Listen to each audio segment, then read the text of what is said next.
All right, we're wrapping up the month of September before we get into the onslaught that is October. I'm just going to call October this year Onslaught October. And we're wrapping it up with a movie. Well, okay, yeah, but also Onslaught October. It's Shocktober / Onslaught October because the amount of shit that we're going to have that month is going to be nuts.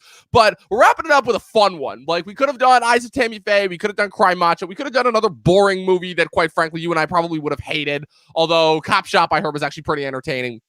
But we decided to do this one because this is one of those trailers that I saw, and I'm like, I don't know if we're ever going to get a chance to do a movie like this for the podcast again, at least not for a very long time. And that is the surprise Sundance hit, directed by, let me see if I get this director's name correct, Sion Sono, I believe is the guy's name. That would be the Nicolas Cage starring Prisoners of the... Sion Sono. That would be the Nicolas Cage starring Prisoners of the Ghostland. Chris, you did a live reaction for this trailer during one of our last variety show streams, and now we've seen the movie. Do you have any thoughts before we actually get this started? Yeah, actually I do. I think while Nicolas Cage might be portraying a hero in this film, I want everyone to remember that hero from Heroes, that's the real hero. Yes. That was a Professor Pat intro if I ever heard. All of that. I've been catching up on my Talking Thrones. Sunday nights at 10. Sunday nights at 8, but close enough. Sorry. I watch them at 10 after work. It makes sense. It makes sense. All of that and more. Stay tuned.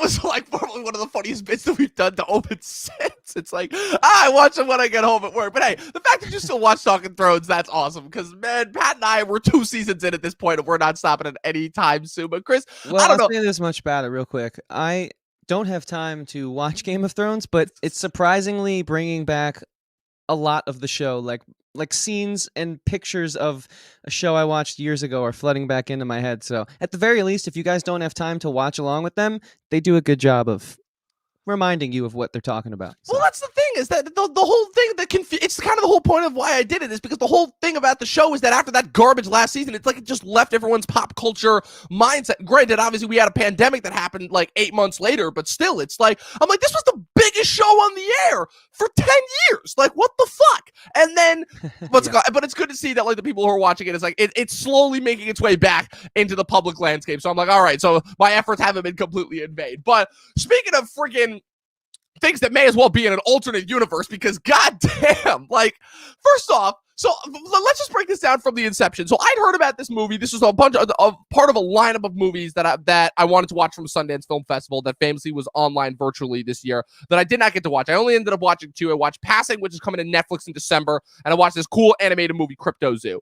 But there were a bunch of other movies that a lot of people were watching and talk about. This movie, Mass, directed by Fran Kranz. What's it called? This movie, On the Count of 3, that was Gerard Carmichael's debut. John in the Hole. This movie, In the Earth, that premiered that was a neon horror movie that premiered back in April. A bunch of different movies. And one of the ones that just sounded the most fascinating was this Prisoners of the Ghostland movie, because I was like, wait a minute, a Nicolas Cage movie has gone to Sundance. Interesting. I mostly left it there. And then the trailer for it dropped about a couple months ago. And this trailer was one of the most insane things that I've ever seen, that I literally had to send it your way and have you react to it live on a variety stream that we did a couple of weeks ago. Chris, you remember that reaction? You remember that? How could I forget, man? It's one of the most fun moments I've had on the variety show so far. Do you remember quite some of your exact sentiments? Because like I said, it was so good, it had to be seen to be believed. I just remember being equally as surprised as I was while watching this movie. So, well, it's funny.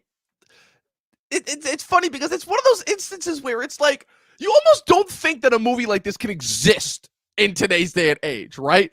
And then you realize it's like, oh, of course, Nicolas Cage has kind of been on this really weird, interesting, like, trek over the last, like, couple of years of his career. I do want to talk about one of the most fascinating Hollywood careers, just, like, ever. It's Nicolas Cage's. So we're going to talk about him first, once we get into this. But it was one of those things where it's like, okay, I don't even actually really know if this is going to be good or bad. And to be quite completely frank, I don't really care because this already looks so much more interesting and with so much more heart and passion and creativity put in than 95% of the other movies that we've gotten this year. Like we've been so, I know we've been complaining about it all year, but like, I'm just getting this off my chest. We have been so inundated with the most boring and bland of fucking just the same old, either overblown special effects filled nonsense or fucking like annoyingly woke, like surprisingly terribly made, like very amateurish nonsense that we would expect better from studios like A24. And really has been a slim pickings year. I'm not going to lie.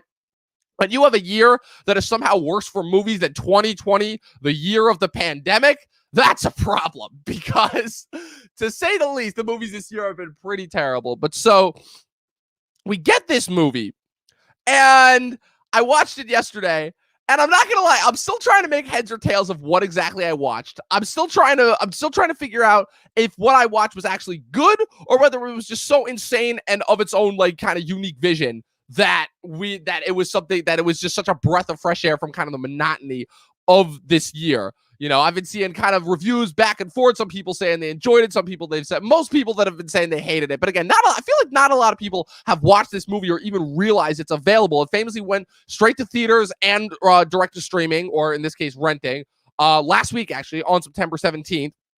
But, Chris, before we got started, I wanted to talk about Nicolas Cage for a bit, because he's a little bit of an enigma of an actor as far as that goes, to say the least. He's a guy who comes from a Hollywood dynasty, to be completely honest. One of the last Hollywood dynasties. Obviously, we talk about nepotism all the time in Hollywood, but he is famously... Dynasty?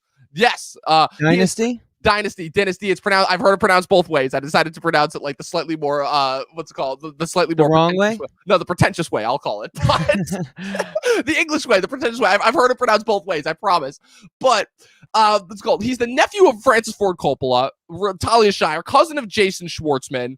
Like he's part of the Coppola family, Coppola legacy. Famously, guy that started acting in a couple of movies in the late '80s. Famously cameo in Fast Times at Ridgemont High. In a couple of early Coppola movies, Peggy Sue Got Married. If I'm remembering correctly, I'm trying to remember what his big 80s breakthrough was, but it was something. Famously, I believe the movie that he broke out with the most was Vampire's Kiss in the 80s, which is, if you haven't seen that movie, that is one of the funniest movies I think I have ever seen. And just in all of the wrong ways possible. It's just like him losing his goddamn mind because he thinks he's been bitten by a vampire. He just takes it out on all the workers in his office. And if you're Really? familiar with Nicolas Cage's style, it is just as unbelievably stupid and over the top and nonsensical as you would think. So then he goes on this really interesting track throughout the late 80s and early 90s where he's kind of like rotating back and forth between like these slightly like interesting parts. Like he works with some good directors and then like these absolutely nonsensical parts, because he does Raising Arizona and Moonstruck in 87. Then he does Vampire's Kiss in 88. Then he does Wild at Heart with David Lynch in 1990. Then he does Red Rock West and Deadfall. That's another one where if you just want to see Nicolas Cage give one of the most like batshittiest, insane, over the top Nicolas Cage performances, I would heavily recommend that. And then he does a couple of, and then the rest of his early 90s is weird, but he really kicks it off in 95, Leaving Las Vegas, where he wins a Best Actor Oscar for that.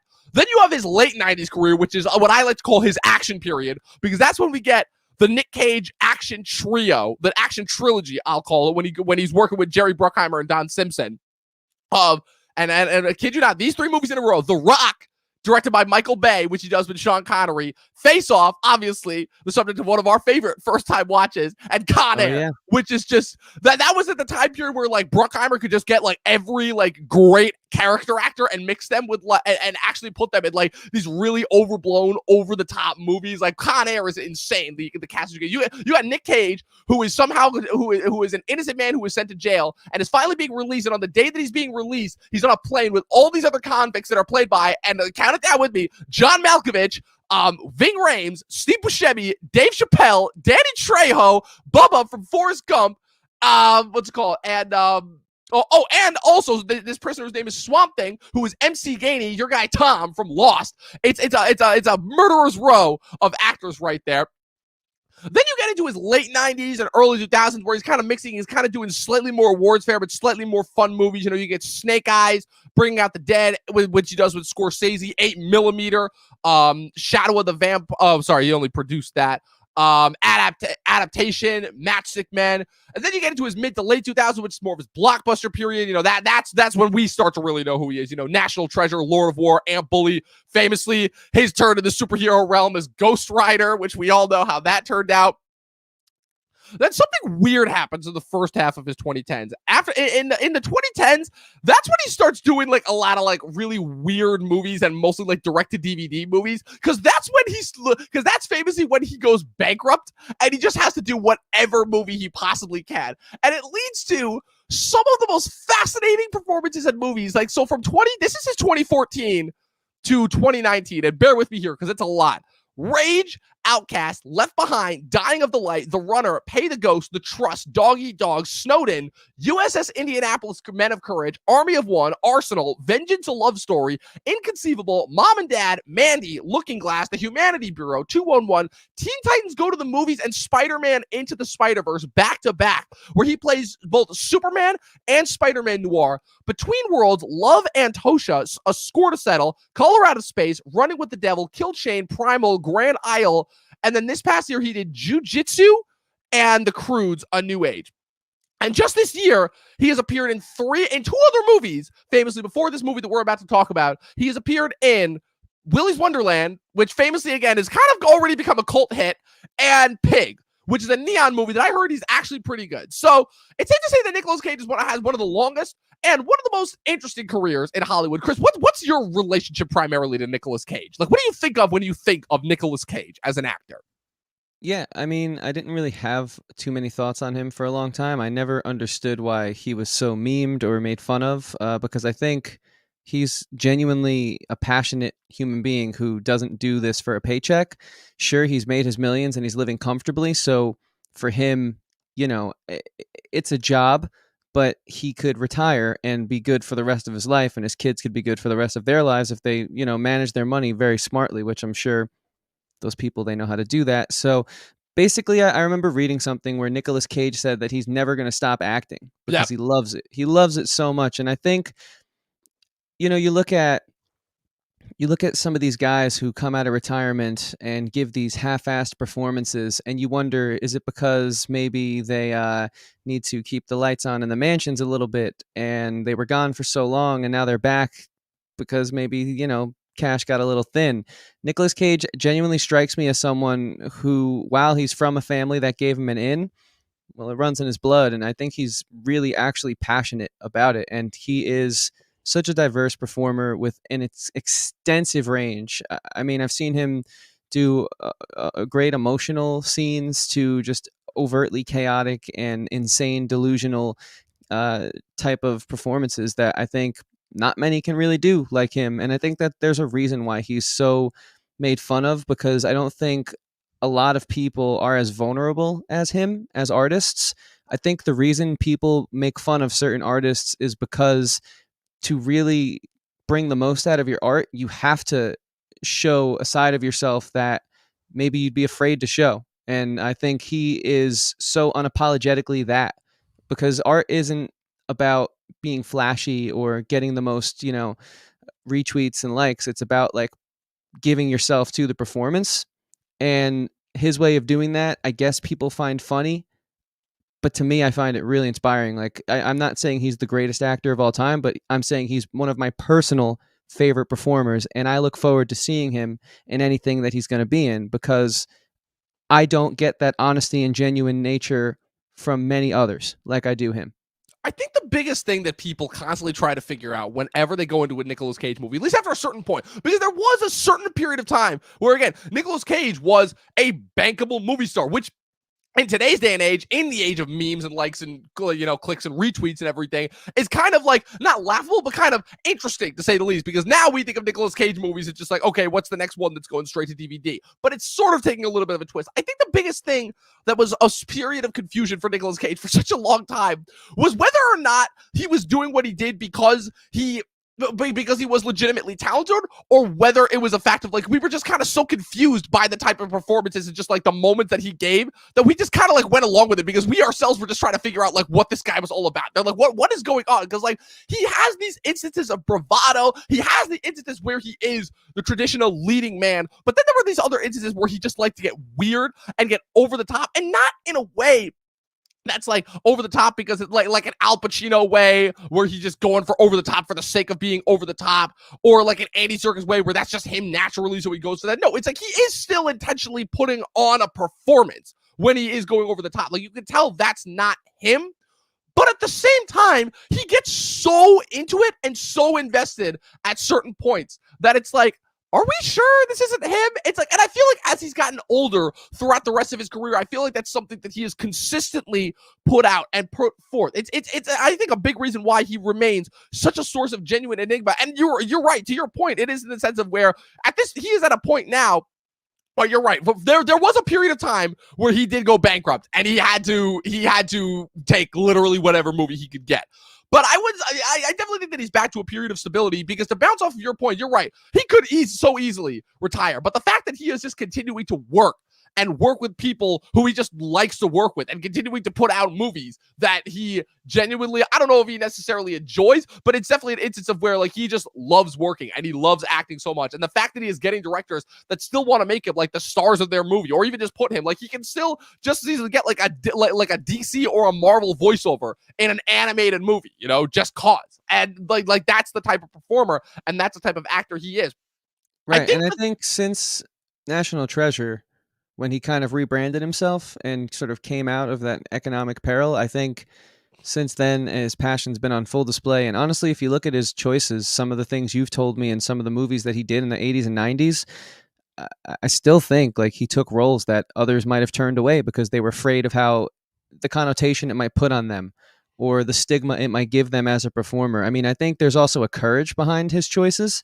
And I think art is about courage, right? It's like when I get up on stage, if I was to think about the fact that if I hit one wrong note, how many people are going to judge me, I might as well not get up there, because art, you're going to make mistakes in a performance. We're not machines perfectly portraying something back. I mean, there's something there, a naturalness that is going to display your less polished sides of yourself as a performer. And I mean, I don't know, Face Off is a great example of a movie where that movie takes courage, like to buy into that script, to give your all and believe that silly ass concept.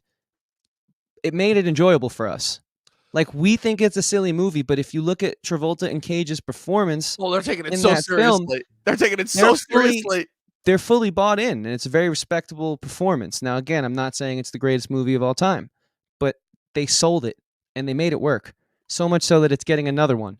We're not going to make it a face-off podcast. I just wanted to use that as okay. You have to tell me more. You have to tell me more about this after the. You told me that once. I did. Yeah, but here's the thing. I know, but I haven't heard anything about it since. So I wasn't sure if it was like actually confirmed or if it's like if it was just like a pipe dream that they were talking about. But again, this is not the face-off podcast, so I'll have to do more research into it after we're done. But I'll tell you this much as far as kind of my favorite types of Nicolas Cage movies / performances, because the whole thing, right, is the action movies that he was doing in the late 90s. Those movies are fun and hella intense and crazy. But the interesting thing about them is, with those movies specifically, I don't know if I love them because they're Nicolas Cage movies, if that makes any sense. Like, Nicolas Cage by himself, for me, is not the selling point of those movies. Like, I watch Face Off because of the concept, because it's Cage versus Travolta, and how the concept allows them to quite literally switch roles, and because of how insane John Woo makes that. For Con Air, I watched that movie because of the cast, and for The Rock, I watched that movie because of Michael Bay, and because it's Nicolas Cage paired with Sean Connery. For my money, at least, the movies with Nicolas Cage that market themselves based off the fact that they are Nicolas Cage movies are movies, surprisingly enough, like Leaving Las Vegas, like Raising Arizona, like what's it called? What's another example? Like Lord of War, where like 8mm, where the movie is molded around him. Because like I definitely do still stand by this statement, and it's funny because I was conflicted over this for a long, long time. Which is that I do stand by this, because for a long period of time I thought that Nicolas Cage was a bad actor. I really did. But Nicolas Cage has worked with some pretty damn good directors. He's worked with the Coen brothers. He's worked with Ridley Scott. He's worked with his uncle, Coppola, back in the 80s when he was first starting out. He's worked with Brian De Palma. He's worked with Scorsese, of all people. He's worked with some pretty fucking talented directors overall. So I think that definitely when people talk about kind of the Nicolas Cage, it becomes pretty obvious that it's, again, the Zoomers that are only on Twitter and can't see past the year 2005 that have only had the last 20 years of Nicolas Cage to talk about, which, yes, I will admit has given us some very mean performances. I still remember watching Ghost Rider Spirit of Vengeance in the theaters and ultimately coming out and being like, that is the most confused I have ever been after any movie ever. But I don't necessarily know if it's a good confusion or a bad confusion, because there was a scene in that movie where a kid asks Nicolas Cage if he has to, how he takes a piss as the Ghost Rider, cut to a scene of Nick Cage in Ghost Rider form, quite literally pissing fire. That is a thing that happens in that movie. Like, it's the type of shit that makes me like go back and forth as far as Nicolas Cage's, I'll call it his choices in certain films. But so in order to kind of get into this movie, because I think that's a perfect segue that brings us into this movie, because this is another one where watching the trailer. Before we segue into this movie, as per usual, Dom, we need to tell them a statistic that they might not know. Guys, this doesn't come easy for me to say, but did you know that 33.75% of all YouTube viewers are unsubscribed to the channels that they frequent? That means you right now stopping by, there's a 32.5%, 75% chance that you might not be subscribed. And you should ask yourself this: I love Chris and I love Dom, so why am I not supporting them to every free use of my abilities? All I have to do is click a button. Why haven't I done it yet? Well, I don't know why, but now's your chance. So hit the subscribe button, please. And if you would be so inclined to hit a second button, there's a little bell that YouTube gives you. It turns on a reminder. And look, while you're there, while you're tapping around on our channel's page, you might as well hit the like on this video, because it's going to ensure that we will put out more content like this and reach wider audiences to hopefully one day get screeners and do all that cool shit so we could talk about Prisoners of the Ghostland last week like all the hip young kids did. All those Zoomers. Were there hip young kids that were covering this movie last week? Because if there were, I typed in Prisoners of the Ghostland review. Elliot was there, a few others. Our friend Lost in the Reels, Jesse. Yeah, it was cool. All right, nice. Maybe we can join them one day if you guys help us out. One day, if you guys can help us out. Oh man, your shameless segue gets better every single time. Thanks, man. I'm trying.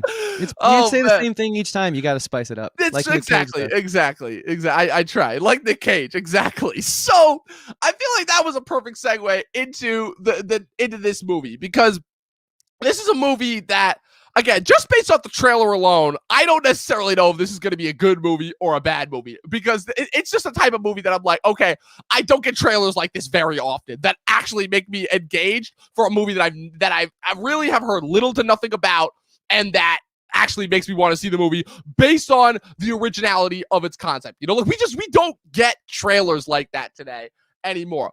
And the funny thing is that when I started watching the movie, I realized, wait, I'm almost thrown back to a conversation we were having a couple weeks ago about Malignant, where I'm like, okay, is this truly as original as it sets out to be? Because I'm not going to lie, after watching this movie specifically, and we'll save this more for when we talk specifically about the movie, but as I was watching this movie, I was getting heavy vibes from two things. I'm like, okay, first and foremost, this guy, Sion Sono, is the first person that I've seen to have managed to accurately grasp the sensibilities of anime and bring them into the live action format in a way that doesn't feel gimmicky or dumb or feel like there's a disconnect, right?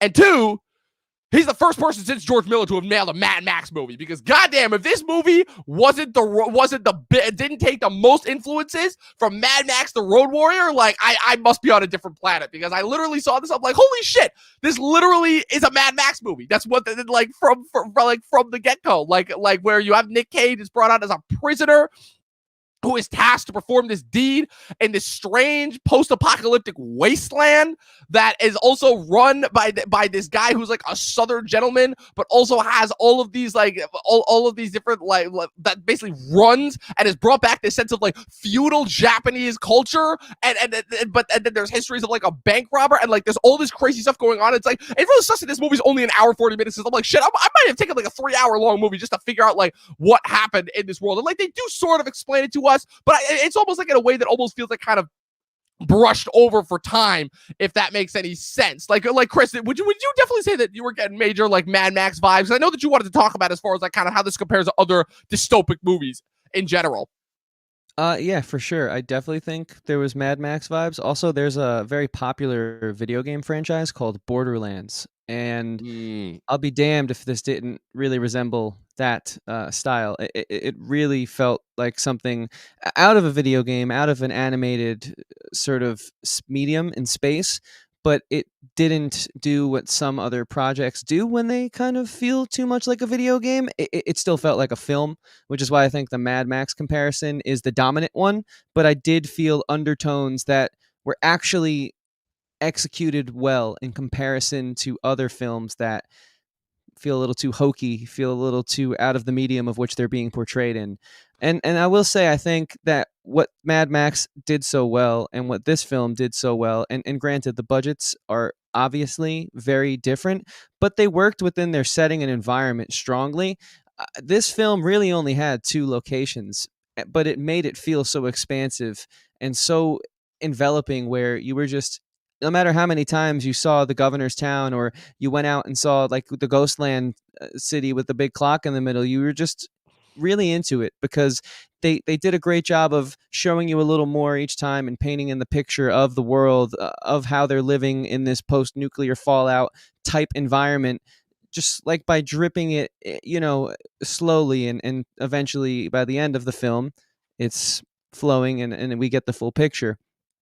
So yeah, I think Mad Max is a great comparison, but I also think that it does, like you said, it does borrow from other mediums in the best way possible. Yeah, I liked it too that you brought up kind of the video game comparison, because again, just everything about this, and again, I feel like the first thing that I can say about this movie is that everything about this I feel like supported what I wanted from the trailer, which is that it is so antithetical to really all the forms of traditional movie making right now, just that are going on in Hollywood. I'm not talking about like traditional filmmaking just in general. I'm talking like the traditional filmmaking that makes up a majority of movies that we see today in Hollywood that either are on the big screens, few and far between, or that are on streaming. It just felt so kind of like, it felt fluid, it felt creative, it felt like every actor that was involved there like kind of knew what they were doing. It felt like they were being given like all the silly antics that we saw in this movie. It felt like I was being thrust into a world, which again, I said is usually like the number one way that a movie can hook me, is if I feel like I'm being enveloped by a world. And this certainly did that, to say the least. Sure, there were moments that didn't necessarily work for me. I thought that there were points where certain of the characters were being a little bit too over the top and a little bit too silly. But after a certain point, I was starting to get it. Again, it won me over the way that a Mad Max movie would, where every time I watch a Mad Max movie, I start off just being like, what the hell is this and what is going on, And then slowly over the course of the movie, it wins me over just with, again, just the pure thought and creativity that is put into every aspect of it. Like the first time I watched Mad Max Fury Road, right? One of the few like movies that's come out in the last couple of years that's been like surprisingly creative as a big budget action movie. Like at first I was just like, I was just so kind of overblown by all the little details that I was kind of just like quite literally along for the ride. And then the second time I watched it, I'm like, holy shit, there's this little detail, and this little detail, and this little detail, and this little detail. And I'm like, it just kept building up residually over and over and over again. And then I kind of started to get that from this movie a little bit, where I'm like, yeah, you're right. This movie has 2 locations, 2, literally. That's it. Like the budget shows there, definitely. But it makes up for it because, again, you got all these crazy different little characters that are running all over the place, and you can't tell if they're speaking English or Japanese or some weird garbled mix of the two.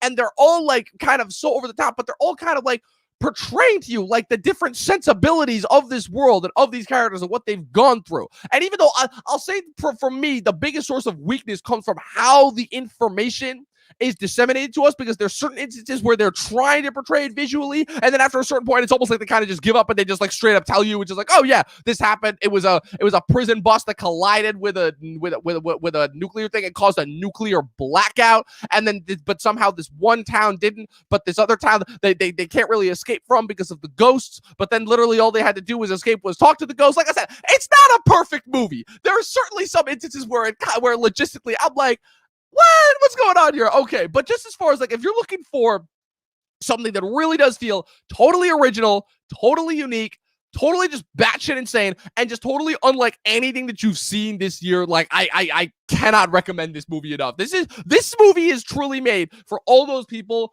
who really just have grown sick of most of the movies this year, because they all start to feel the same. And I don't blame them, because that's kind of how I feel most of the time.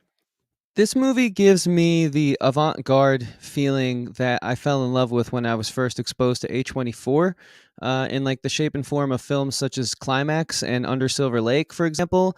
But I think it's strange that A24 seems to be, and I guess they did just get sold for what, $2 billion or something. Something like so that. Maybe that's going to change as I feel they're going a little corporate, but it does give me hope that we can still get films that evoke such a feeling like that. I definitely can 100% see why the Sundance crowd went just completely gaga over this one. Yeah, it makes sense now. I think, and I think it's in a way that normally the Sundance crowd doesn't go gaga, where it's not. Right. We are appreciating this art because we are at Sundance, and so we must be pretentious. And they all stick their pinkies up in the air as they hold their Chardonnay, right? I don't think that's happening right now. I think this is genuinely just that emotive of a film that you can't love it if you appreciate the art of avant-garde cinematography, filmmaking, and just overall, like, the communicable aspects of, like, people came together to make this crazy ass shit. You can't not appreciate that, because it really is. It's not perfect, and we'll talk about some of its faults, but I think this movie has such a style and such like a bravado to it that is just, it's like, okay, well, you're either going to love it or hate it. But if you love it, it's got you from the start. Oh, absolutely. Even with its faults. Oh, 100%. Well, speaking of it, so you brought that up. So, like, I want to know, so what were some of your faults with the movie? Because, like, I know I had mine, but, like, mine, it was an instance of where I'm like, okay, this is like a slight fault here and there, but like but then the next scene would like win me over with something like equally ridiculous, where it's like it's a typical Nick Cage like just screaming in your face, and I'm like, okay, we have to have one of these here. But then the bomb that's on his leather suit, which he doesn't take off. By the way, I'd like to add, for the whole rest of the movie, after he puts it on, quite literally blows off one of his testicles. Like, that is a thing that happens in this movie. Like, I can't mince words there. Yeah, no, that was something that happened. Let's see. That happened. That's something you got to live with. Thinking about that. It's glorious. Better him than me. But thank God it's just part is, you know that Nick Cage is that crazy of an actor in real life. He's gonna be the guy that says, okay, so when this bomb goes off, I'm gonna actually be holding one of my balls in my hand, right? Like, he's the guy that would actually do that. I mean, dude, he sold it. Yeah. That is the most silly, ridiculous thing to ever read. Nuts. And he sold it, man. He legitimately sold it. That very well ties into the sentiment I was trying to get across when I was speaking about Nick Cage in the beginning of this. But yeah, I think some of the things that I thought weren't as effective were it really comes down to the use of time. And the editing in this one. I think oftentimes I felt like what should have been front row and center was being cut away from. Yes. I thought the editing was a bit, so I don't want to say novice, because this film is so abstract and so avant-garde that you can make a case for it. It's like jazz music. There's no wrong notes in jazz music. If you know nothing about jazz, you at least know that, right? It's like the holy grail of musicians. It's like the safe haven for musicians. You can't play a bad note in a jazz jam session. But I still think there are some jam sessions that sound better than others. And I think that there are some avant-garde films that capture the feeling and the performances better than others. And I think the editing in this one was not quite up to snuff with where everything else was, and in regards to its really beautiful and stunning cinematography and over-the-top performances that complemented it. I just felt like we were a bit too jumpy for its own good. Secondly, I think There were some amazing tracking shots in slow-mo, and that's really where you got the feel of the governor's village, but I thought we could have lost those after the first act. We Yes, understand where agreed. we are now. And then There we was a kind of lot just of wasted time that cut the tension and yes, took us away from the journey, from the yes. hero's journey, no pun intended. And it kept kind of bringing us back to the governor's mansion with kind of like his barrage of screaming girls. And I'm just like, I feel like we didn't need this, you know? I'm like, I feel like we kind of got That the too. whole, exactly. I'm like, I feel like we kind of got the whole like instance of like what this guy represented. And I feel like it's kind of like, you kind of get just like kind of how inherently evil this guy is. Like it's one of those instances where you don't need to show too much of that. And the fact that they keep cutting back to it kind of shows it's like, oh, I feel like they had like other stuff that they had here that they just didn't have time for. And because you know what it is, before we get too far away from the governor, in the first act, you can clearly tell he's the dominant figure and he has opportunistically taken advantage of these people who kind of probably you assume need a leader. I actually really love that the exposition was so vague. That's definitely not a problem for me because I think it's pretty obvious. Like we've all seen The Walking Dead. We've all seen Mad Max. We've all played a post-apocalyptic video games, read a post-apocalyptic comics. We know. We know how these things shake down. Someone rises to power. We get it. But you also kind of are wondering with an air of caution in the beginning of the movie, like, okay, does he care for these girls? Does he care for his people? And so those shots are needed in the beginning to show the conditions and show how idolized he is. And when he snaps his fingers and asks jump, they say how high. But then, like, you could have done away with those scenes, like you said, and those long tracking shots in the second act because the dialogue slowly started to hint as he's calling them pet. And as he's like being more demanding as you get to know him more that, oh, this isn't really as symbiotic of a relationship as we thought. So they kind of shot themselves in the foot a little bit in that regard. Right. And again, it's surprisingly enough because these are always the things that win me over in the movie, but because the rest of the movie, it seems like just has such this great identity of what it is. The movie, I mean, it almost feels like the little moments are what ruin it because there's moments where it's like, okay, so they find Sofia Boutella. He's on this quest to find Sofia Boutella, and then he crashes his car and he's taken to this like society and he finds her within like 5 minutes. And then he's like, okay, you need to speak into this speaker or else this bomb is going to kill me. And then it blows off his hand. And then she somehow magically gets the ability to speak back, even though they claimed that it's like, okay, so, but she couldn't speak. They said that the Ghostland had robbed her. And like the whole experience of like them being in like the mannequin doll, like get up with them, like putting that on their faces. Like the kind of no explanation for that. It almost is instances where it's like, okay, these are really interesting ideas and really interesting facets of the world. But I feel like I need just like a little bit more because I'm like, okay, because they're just bouncing so quickly from one thing to the next. It was the definition of like, okay, we got to get through this. We only got an hour and 40 minutes here. And I'm like, man, if only we could have gotten something more because unlike a majority of the directors I feel like that we talked about recently, this guy, Sion Sono, actually knows what he's doing. He's a big time filmmaker that has been on the Japanese festival circuit for just on the festival circuit for the last couple of years. Obviously made his made famous for a movie called Love Exposure back in 2008. He's known as a Stakhanovist filmmaker, so he takes a lot after like the films from the Soviet Union, and he's directed quite a lot of movies. He's been directing since the mid 80s, and I'm looking through this list here. This is a long list. Like he has directed an extensive amount of movies, and the fact that this is his first American breakthrough, like this is clearly a guy who knows what he's doing here, you know. But I think it definitely shows when, and I don't like to bring Family Guy into this too often because I'm not gonna lie, Family Guy does not have the same impact on me humor wise that it does a lot of other people. But I will say that this was probably the first instance where that Family Guy joke of them just making fun of how many production companies are in the opening credits of a movie. This was probably the first instance where I could actually make that joke because I was starting the movie. It was just production company after production company after production company after production company. There were like 15 production companies that were credited here. And I was just getting to the point where it's like, okay, how many different productions were involved here? And also I was getting to a point where I'm like, okay, when is the movie started? Like I almost got to a point where I felt like the first 5 minutes of this movie were just the opening production companies. And I'm like, come on, man. Like, what are we doing? Like, like I said, I hate to bring it up, but I was really getting to that point where I'm like, it's a true indie film. It is. It really is. There's a big name doesn't mean it's not a true indie film, and it takes a village. Oh, for sure. But like, I think this was my first experience with that many productions. I think the most that I've seen before is like 5 or 6. I kid you not. I was counting them. Hold on, let's think back. There was a movie this year that we had the same reaction to, where we just felt like it kept going on and on. Was it Synchronic?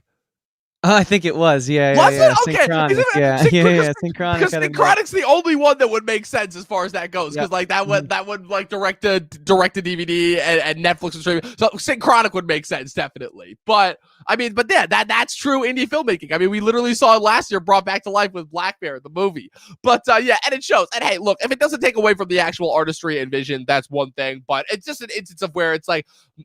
But again, like that's what I love, because even though I guess these are technically nitpicks or criticisms or however you want to designate it, like we don't get to talk this way about a movie like ever, because we're either watching like a giant blockbuster that sucks, or we're watching a streaming thing that's like 50-50, might be good, might not be, but it usually is like a little bit too woke and a little bit too like kind of, you know, buying into current modern day trends for its own good. But this is like the first instance where it's like, okay, say what you will about this. This feels like like somebody actually wanted to make a movie. And I look back and I'm like, this guy took 4 years or 4 to 5 years to make this movie. And I'm just like, yes, that's somebody who is dedicated right there.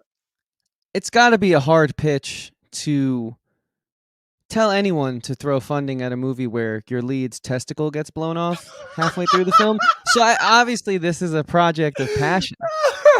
You know, it can't not be. And I think to rein it in a little bit and be a little more serious. I haven't had this much fun since we talked about Love Sausage last year on The Boys season 2.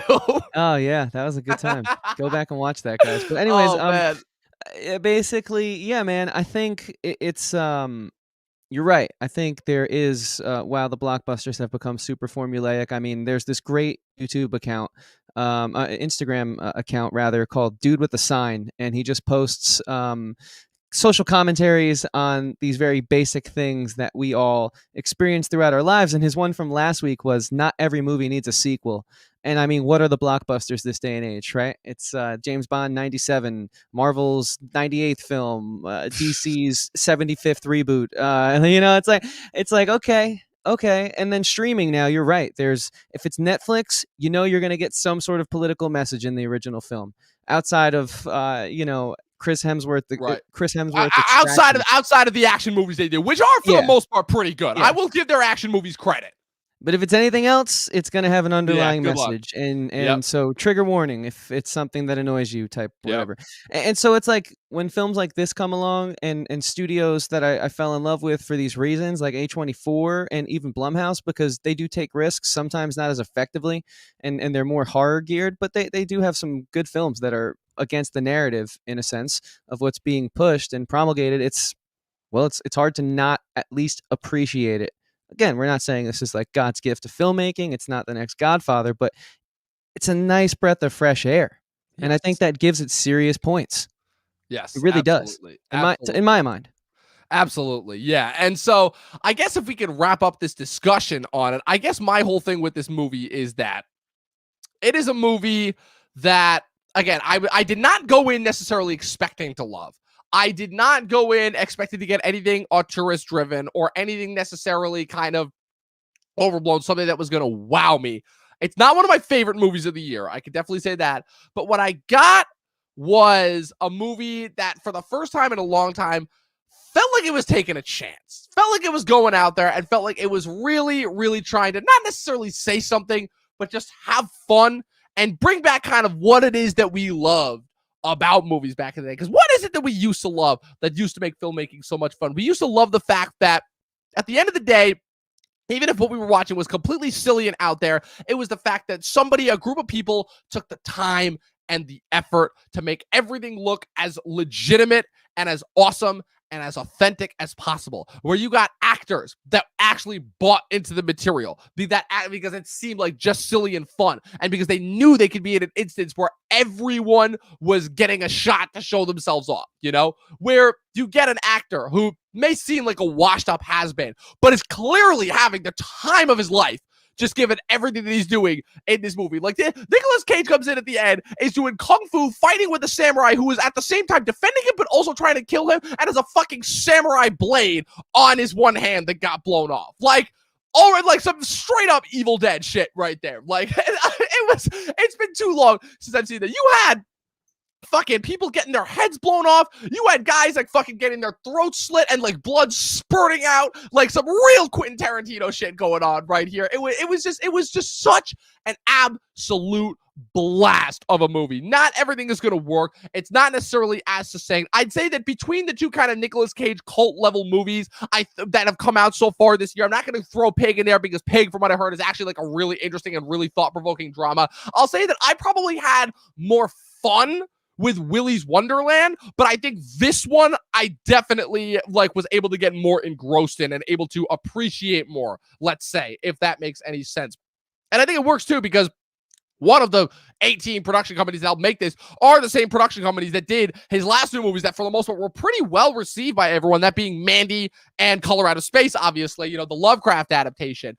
And I gotta say too, if this is subtly low-key, I don't know if this will be the case. I don't know if this is like, paving the way for some sort of quote-unquote Nicolas Cage comeback. Like, because for what that means, if that means that he comes back to the mainstream, all I can say is, please God, no. Please God, no. There have already been too many actors that have been ruined by the current status of mainstream Hollywood filmmaking, and I don't want Nicolas Cage I don't want that to happen to Nicolas Cage, because to be fair, he's kind of already gone through that, and he deserves a break, and he deserves to just, continue to make these types of movies and just have as much fun with them as humanly possible, because guess what? I had fun with this. So, Chris, what are your final thoughts before we do star ratings? I think that was all really well said. I think, again, I don't know what more I can say without being redundant. I just think if you guys want a breath of fresh air, go and check this movie out and just have fun with it. That's what I did. It was a great way to unwind after a long Saturday, and I got to say, it was just the perfect sort of icing on the cake to end the day. And it's nice to know that there is still a space for true expressionism, because you worry about that. Especially in today's day and age. Mm-hmm. Yeah, definitely. So, final star ratings. Again, this was not a perfect movie. This was not a movie that I think, again, obviously it's not going to win any awards, but it was just a fun movie. I just had so much fun. It's just half the time I was just so intrigued. Half the time I was watching this, my mouth was just open. I was like, what the fuck is this? What is happening? I don't even know what movie this is. I was watching this at work yesterday. My two coworkers were like, what the hell is this? I'm like, it's a Nicolas Cage movie. They were like, oh, okay, that makes sense. Like, I just love how he's just got that reputation now where people just kind of know. They're like, oh, we're watching something like, oh, Nicolas Cage movie. Oh, we're going to get three things. We're going to get something absolutely batshit insane for a premise. We're going to get Nick Cage just randomly yelling at people, and we might get some kung fu and him like smashing the shit out of some things. And case of Willy's Wonderland, it was animatronics. And in the case of this movie, it's samurai just that are randomly brought back. But again, I cannot emphasize this enough. Watch this movie and do yourselves a favor and watch Willy's Wonderland, because that is a movie that, again, like this movie, is so ridiculously over the top and exploitative, but so much goddamn fun. I've heard it described as Five Nights at Freddy's the movie. I don't know what that is. I've never played it, but from what I've heard, it's pretty accurate to that. But as for this movie, Prisoners of the Ghostland, I'm sorry, all y'all that hated this movie, you guys just don't know how to have fun. I'm just throwing it out there. You guys you don't know how to have fun. I give this 4 out of 5 stars. Yeah, no, I agree with you. You're crushing it, man. I'm on the same page with you. It's also a 4 out of 5 stars for me. While the silliness gives it points, at the end of the day, it's just a really well-made film. The actors are buying in 110% to what they were given. I mean, it's just creates this really cool dystopic world, not unlike any you've seen before, but with its own unique twist on a familiar setting. And I can always appreciate that. And so, yeah, just Nick Cage has never been better. I mean, he's great, man. He knows how to lend himself to whatever the role might be. I really have yet to see a Nick Cage performance that has really left me feeling like this isn't the Nick Cage I know and love. So until that happens, I'm going to check out anything he does. So like Dom's saying, Willy's Wonderland is on Hulu, and so go and watch it, guys. And absolutely 4 stars, man. Great movie. Yeah. Really glad we picked this one for this week. And hey, just saying too, also, as we wrap up September, before we get kind of like back to the mainstream, next week, obviously, I'll be going live with my friend Dustin, the Duster Mason, to talk about Many Saints of Newark and Venom 2. And then afterwards, again, Chris, we're covering, this will be the first James Bond movie that you've watched for the podcast, right? Once we hit No Time to Die. First ever James Bond. Halloween Kills, and then after the words, we're doing Dune. Oh man, I'm looking forward to that. And then we're wrapping it up with the new Edgar Wright. Like, not to mention, we're wrapping up Shocktober. We're getting Succession. Like, September, I will say, was definitely better than last September. I will say this, but I am very, very much looking forward to this year's Shocktober. It's going to be an absolute blast.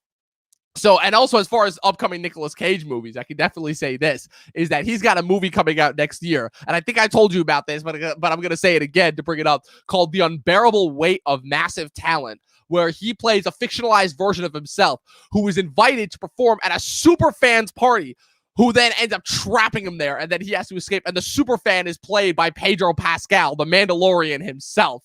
And I'm just like, I'm there. Give me that movie. Like, it was, I think it was originally supposed to come out this year, but it kept getting delayed. But oh man, I am there for this movie, is all that I'm going to say. I am so freaking there. But that was it. That was our review of Prisoners of the Ghostland. That's it for September. Let us know your guys' thoughts in the comment section below. Are you guys going to watch this movie? Please, I hope you do. I really, really hope you do. I think that you're going to be fascinated by it, to say the least, if nothing else. But like I said, be sure to leave your thoughts in the comment section below. Be sure to click the subscribe button, click the like button, click the bell next to it. That way you guys get notified every time we put up new content. We put up so much content for you guys. It would just help us out tremendously. Chris, where can the good people find you? Yeah, so I'm assuming they've already followed us on social media like Facebook and Instagram at the Talkin TV podcast. I'm there as well. And so is Dom. He'll tell you about that in a few minutes. But since he asked, I guess I might as well let you guys know. You can find me at Christian Evanko, Evanko, across all social media platforms. I make music, which you can find very cleanly and aptly through the link in my bio. It's on Spotify, Apple, Amazon, Google Play, YouTube Music, and a slew of other platforms. So please go check it out and give it a listen. I would really appreciate it. And also, hit the link on my bio. I have another podcast, which is a music show called Talkin with Andrew and Chris. Talkin, spelled the same way we spell it here. Again, available through the link in my bio. Dom, where can they find you?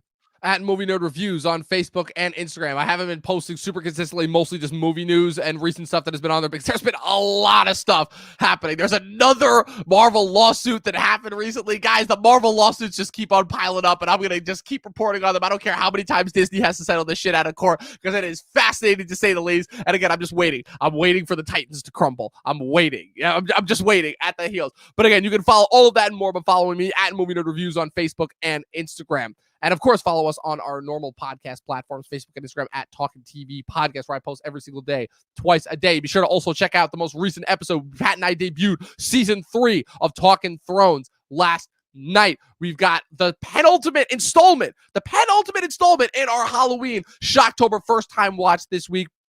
Next week, I should say, we've got Halloween Resurrection this week. We've got Rob Zombie's Halloween 2007 next week. And then we're done the week after, because the week after is Rob Zombie's Halloween 2, and then that's it. Then we rank all of them. More variety shows coming.